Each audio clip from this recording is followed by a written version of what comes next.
Guys, I got to tell you, I'm embarrassed. It is flat out embarrassing that over the last 28 days on YouTube, our Vikings channel at Chat Sports has more subscribers than we do here at Bears Now. Now, you guys are great. Y'all are fantastic. A lot of you watch all of my videos, and a lot of you are subscribed. We have almost 50,000 subscribers. But we can't let our Vikings channel catch up and get more subs moving forward. So let's change that. Let's change the narrative and subscribe to the channel if you haven't already. If you want free Bears videos on a daily basis, this is the only channel on the internet doing it. So hit that subscribe button right now.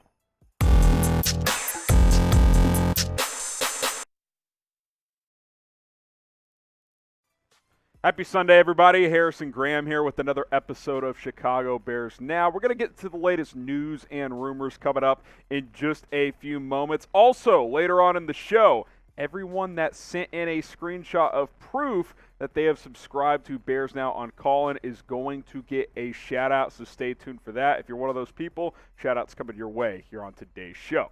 All right, let's get into today's rumors roundup here on Bears Now. Do the Bears have the worst wide receiver core in the National Football League?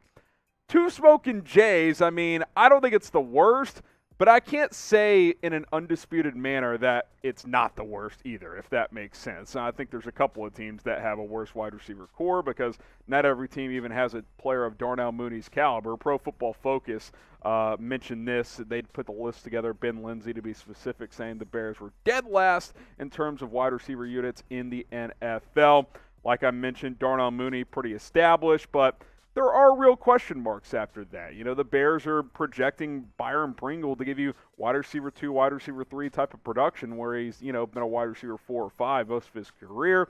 Velus Jones is just a rookie, and the Bears obviously need both of those guys to produce for this wide receiver unit to be pretty solid.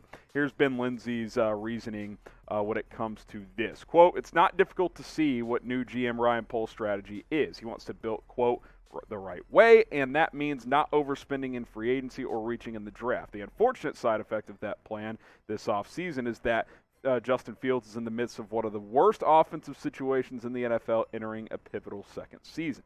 Darnell Mooney is the lowest-established offense in the receiving corps after earning a 74.9 PFF receiving grade in his second season. He's still better suited as a number 2 wide receiver, which is a title currently held by free agent acquisition Byron Pringle. Leaning heavily on Pringle, Tajay Sharp, Velus Jones Jr., and Equinemius St. Brown isn't where you want to be." He's not wrong, Ben Lindsay, completely.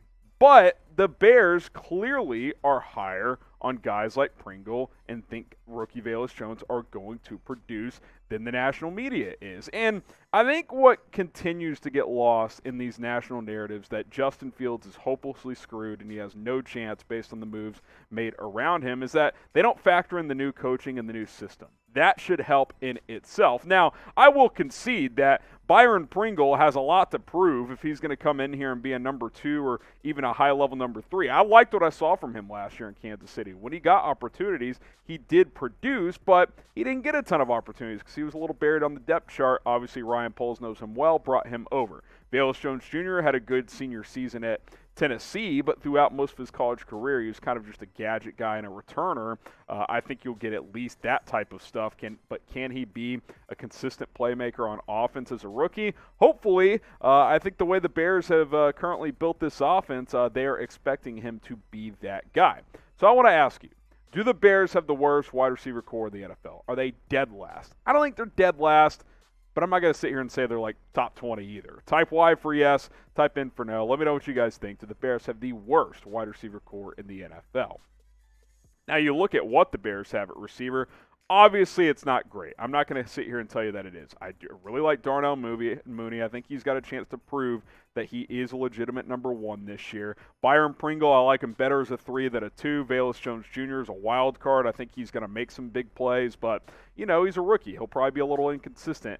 Equinemius St. Brown doesn't fire me up that much. Daz Newsome, David Moore, Tajay Sharp, Pettis. I mean, I'll say this, a lot of competition, but a lot of unproven guys at the same time as well. I'll be honest, I'd like to sign a veteran receiver that's more proven to give you a little more security and a little more promise on the outside. And there are guys you can go find that can give you some of that. Julio Jones, I get it. He's declined. He's had some injuries. I think he would plug in right away and be your number 2 wide receiver if healthy. Will Fuller, same deal. A lot of injuries, but his skill set fits. If he gave you 10 to 12 healthy games, that's probably worth it. T.Y. Hilton, he's certainly fallen off, but Matt Eberflus knows him, and he still has the ability to take the top off of defense. Cole Beasley, say what you will, he's a good slot receiver. Emmanuel Sanders, an even better slot receiver who can also play on the outside, a little bit older at 35 years old, but I think he could come in and give you some real production. I would sign any of these guys and at least bring them in and see what they can do. You're telling me Tajay Sharp and Dante Pettis are better options than Emmanuel Sanders? I just don't believe that at the end of the day. And I think those two guys will compete and get a chance to show what they've got, but at the same time, I don't know if that's really an answer either. Now, pick one to sign out of these 5 players. If you want Julio Jones, type JJ. If you want Will Fuller, type WF. T.Y. Hilton, type TH. Cole Beasley, type CB, or type ES for Emmanuel Sanders. You can also rank it if you want to down in the comments. Just interact with one another down below. JJ, WF, TH, CB, ES. Pick one of these receivers to sign. Now, shout out to the Callin app, as Bears Now is now on Callin, which is an audio social podcasting app. We've been doing weekly shows since the NFL draft. It's very similar to Twitter Spaces, but it's got a couple of extra cool features, and we're allowed to republish our live shows as a weekly podcast on demand, which we've been doing. It's your chance to call in and talk to me, ask me your questions. We can chop it up back and forth in a more formal manner than our normal Q&As here on YouTube, which I also love, but Callin's a lot of fun as well because I get to hear from you guys, hear your voice, and kind of connect a little more. Subscribe, join us over there, chatsports.com/BearsCallin. The link to download the app on iOS and Android is also in the description of the video, so check that out. Download the app, then subscribe. You can also just search Bears Now on Callin, subscribe that way as well if you've already downloaded the app. Also, new shout-outs for our new Callin subscribers. Kitten Hilgerson, appreciate that. He DM'd me on Twitter, proof that he has subscribed. So did Jake Cohen, Armando Contreras, and Funkbringer. If I missed anyone, slide in my DMs at HGramNFL. I'll get you a shout-out on a future show. These are the ones that I caught. I did a deep dive in my DMs and tweet mentions. It's possible I missed some on IG or Twitter. Let me know. We'll be sure to give you a shout-out on a future show. All right, next story on our Bears Rumors Roundup. Trade rumors are back. More DK Metcalf trade rumors. Will it happen? One smoking Jay. I mean, I won't completely rule it out, but at the same time, we have to trust that what Ryan Poles is saying is what he believes in. And now things could certainly change, but he's been pretty consistent that he doesn't want to trade a lot of high-leverage draft picks right now. Fansided proposed this idea to send DK to Chicago, which we've talked about a lot. I would certainly like it based on his skill set. He did not attend Seahawks minicamp, which is technically considered a holdout. Ryan Poles, like I mentioned, has indicated, at least up to this point, he's still a young new GM. Things can change, but he has said that the Bears will not make a big trade for a wide receiver because then you have to also pay them big money as well. He believes in building rosters through the NFL draft. Here's the trade idea from Fansided. DK to Chicago for a first next year, then a second the year after that. I've kind of said it probably would resemble the A.J. Brown trade, and this is pretty close to it. A.J. Brown went for a first and a third, but a second 2 years from now is basically equivalent to a third in the next draft, so pretty similar value there, and I think that's probably proper for a guy like DK Metcalf. I love DK. I think he would fit here great, but I don't see Ryan Poles doing it unless he has a change of heart because just look at how they've operated. They want more draft picks. They don't want to give away draft picks. They feel like, they're building for the future. It's not a long-term rebuild, but they don't feel like they're in a spot to, hey, let's throw a first and a second at DK and try to make a deep run this year. I just don't think they're operating that way. However, I mean, I would love it. I think DK Metcalf would fit so well in Chicago. His skill set really translates as a big play wide receiver, down the field, verticality, physicality, yards after the catch, touchdown machine. He does it all, but we'll see what his future holds. Obviously, there's probably some internal frustration with him about not knowing what the Seahawks are going to look like moving forward. But you bring him here. He's your wide receiver 1. Mooney's your 2. Then Pringle and Velus Jones are kind of your slot move around guys. That changes the entire outlook of the wide receiver room. I mean, Pro Football Focus is ranking this as the worst unit in the NFL. You get DK, all of a sudden you're like, is DK Metcalf and Darnell Mooney a top 5 1-2 punch receiver? I mean, it changes things very quickly if you were to get a guy of that caliber. I don't think it's going to happen, but One Smokin' Jay won't completely rule it out until we have more clarity on DK's future. Would you make this trade as we bring back up the trade idea from Fansided? Type 1 for yes, type 2 for no. I'd be tempted, but again, I don't think Ryan Poles is going to pull the trigger.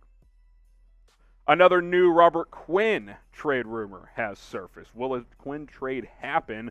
I'll go higher on this one. 2 Smokin' Jays. I'm going to stay in that 2 Smokin' Jay realm. Could go either way until proven otherwise. And look, that's because he's an older player, and if Poles gets proper value, he would consider it. Mike Fisher of Sports Illustrated brought this one up and said that bringing Quinn back to Dallas could make some sense. Remember, the Bears signed him after he had that nice year with the Cowboys in 2019. Obviously, Chicago has shown they want to get younger. They want to get more assets, a.k.a. draft picks, as they move forward. But the question is, can Chicago get proper trade value for a guy like Robert Quinn? They got a second-round pick for Khalil Mack. Could they get something similar?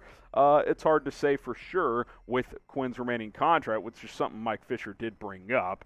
He said this, quote, "While he remains highly productive, he had an astounding 18.5 sacks this past season, the Bears franchise record. He's under contract for 3 more seasons with cap numbers of 17, 18, and 17 million. Look, despite 18.5 sacks, which was a historic season in the Bears record books, that contract's hefty. I mean, just the year before, with some injuries, had 2 sacks. I mean, it's not like he's coming off back-to-back double-digit sack seasons. That he's kind of been this up-and-down production guy his entire career. But on the flip side, what I will say, cutting Quinn, if you're a team that wants to trade for him in 23 or 24, is doable. His dead cap hit next year, if you cut him, I think is less than 8 or 9 million, which is not too bad. The year after that, it's less than 5 million. So if you trade for Robert Quinn and he doesn't work out, or he doesn't fit what you want to do, you can cut him the year after that, and it's not going to kill your salary cap books if you are another NFL team. And that could also be the case for the Bears if they part ways after this year or want to. Obviously, if you trade him, then you're losing your best pass rusher. I mean, that is part of the equation here. If you are Chicago, balancing trying to have production this year from a position while also getting picks for the future. I think Trevis Gibson, Al-Quadin Muhammad would be a nice little 1-2 punch, and then maybe you go sign a cheaper veteran edge to give you production. Dominique Robinson, the rookie, I think is a guy that can give you some snaps. Jeremiah Tachu probably makes this team in that scenario as well. I'll continue to say it so. Ryan Poles is not going to take a less than a 3rd-round pick for Robert Quinn. Just my opinion. Why would he? He got a second for Khalil Mack, who I get it, has been more consistent, is a little younger, but he's also coming off an injury-riddled season, and he did not have the year Robert Quinn had. I mean, 18.5 sacks. I mean, you'd be dumb to trade him for a 5th right now. 2nd or 3rd, okay, we're talking. But unless that happens, I just don't think they're going to move him right now. They could wait until the trade deadline, see if a team will pay a little bit more. So what do you guys think? Simple question. Will Robert Quinn get traded? I'm not necessarily saying right now. How about any time between now and the trade deadline? Some point this year. Type T for trade, he will. Or type K for keep. The Bears are going to keep him. They're not going to move him at all. I still think there's a pretty good chance he'll get traded at some point. I just don't think the Bears are going to force the issue and move him, for 75 cents on the dollar. All right, jam-packed show today. Appreciate you guys for rocking and rolling with us. Hit that subscribe button here on YouTube. Remember, the last 28 days, our Vikings channel has gotten more subscribers. Skull, no one knows the hell that means. So subscribe to the channel. Let's win the competition. And, over the next month, triple Vikings in new subs. YouTube.com/BearsNow. Spread the word, and we'll see you tomorrow here on the channel.